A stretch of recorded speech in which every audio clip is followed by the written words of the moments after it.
அறநிலையத்துறை டிபார்ட்மெண்ட்டுக்குள்ளே தான் வந்திருக்கோம். கோயில் தான் இருக்குது. ஸோ கோயிலில் என்னென்னலாம் இருக்கோ அதெல்லாமே அதே மாதிரி செட்டப் பண்ணியிருக்காங்க. ஃபஸ்ட்டு சுப்பிரமணிய சுவாமி ஒரு தான் வச்சுருக்காங்க.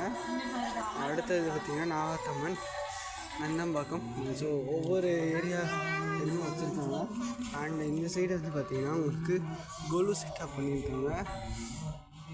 எஸ், எல்லா சாமியோட இதுவுமே கொலு செட்டப்பில் இது பண்ணியிருக்காங்க.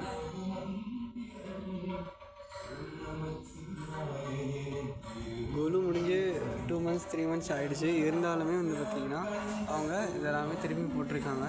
வந்தீங்கன்னா இன்னொரு ஒரு ரெஃப்ரெஷ்மெண்ட் மாதிரி தான் இருக்கும். மதுரை மீனாட்சி அம்மன், காஞ்சிபுரம் காமாட்சி அம்மன்,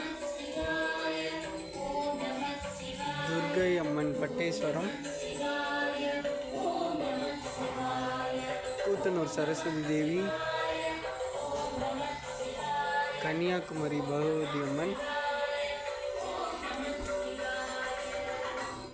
லக்ஷ்மி தாயார் நாமகிரி,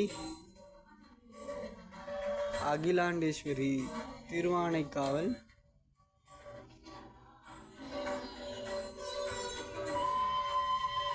கருக்காத்தம்மன்,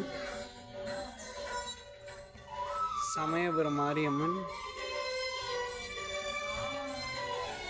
கற்பகாம்பாள். ஸோ இது சென்னை மயிலாப்பூரில் இருக்கிற கற்பகாம்பாள். அடுத்து திருவண்ணாமலையில் இருக்கிற அருணாச்சலேஸ்வரர் கோயிலில் இருக்கிற லிங்கத்தை ரெப்ளிகேட் பண்ணியிருக்காங்க. ஸோ அதே மாதிரி நம்ம எக்ஸிட் வழியாக வந்திருக்கோம். அந்த ஃபஸ்ட்டு பார்த்திங்கன்னா பிள்ளையார் தான் வச்சுருக்காங்க.